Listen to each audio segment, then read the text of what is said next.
Hello everybody, Jeannette Womble, welcome back. Today we're going to talk about surveys. There is so much to know when it comes to the world of surveys. However, in general, there are about 5 key things that I see over and over that come up when people are looking to buy land or buying a home.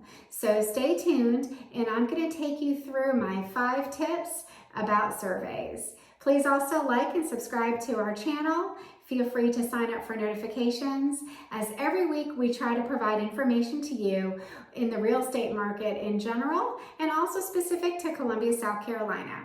So let's get started. The first thing that we see a lot are easements. Easements are rights of way on property. So you could see a power line or utility easement for power. You could see something, storm drain lines, and essentially they're going to go right across the property. And the rule is you cannot put a permanent structure on the easement.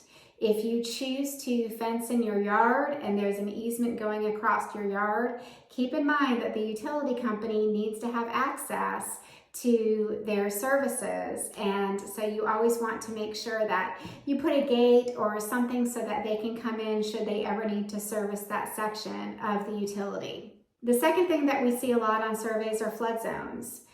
You don't want to depend on the county tax aerials when you look at flood zone information.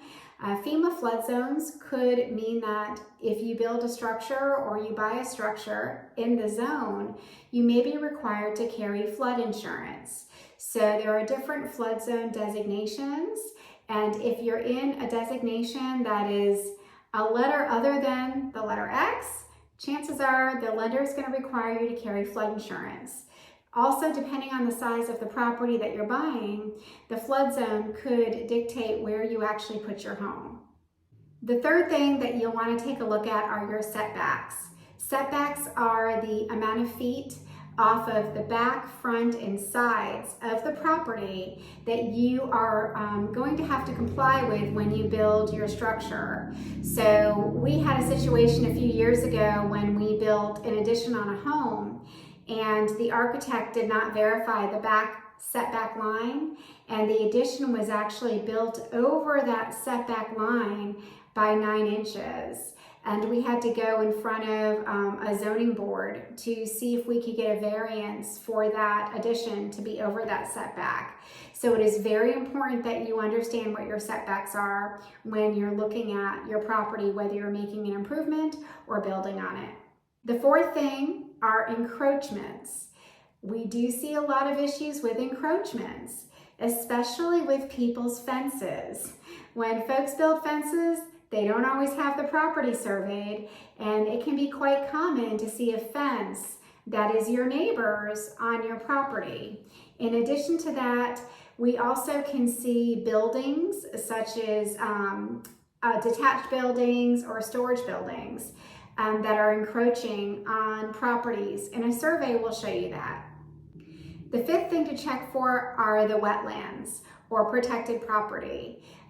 If you have wetlands on your property, it's not an area that you can build on, and you definitely want to know about that, certainly during your due diligence if you're buying raw land, or if you're buying a piece of property with plans to grow or expand any houses or structures on the property, or build a guest house or second home. And these things are very important to talk to a surveyor about and to make sure that you're checking out before you close on your home or on your land. In South Carolina, we are an attorney state, so when you proceed into your contract, the attorneys will always check with you and ask if you want to order a survey. Surveys can start anywhere from $500 and go up into the thousands of dollars, depending on how large of a piece of property that you need your survey for. Many people forego surveys because they want to save money.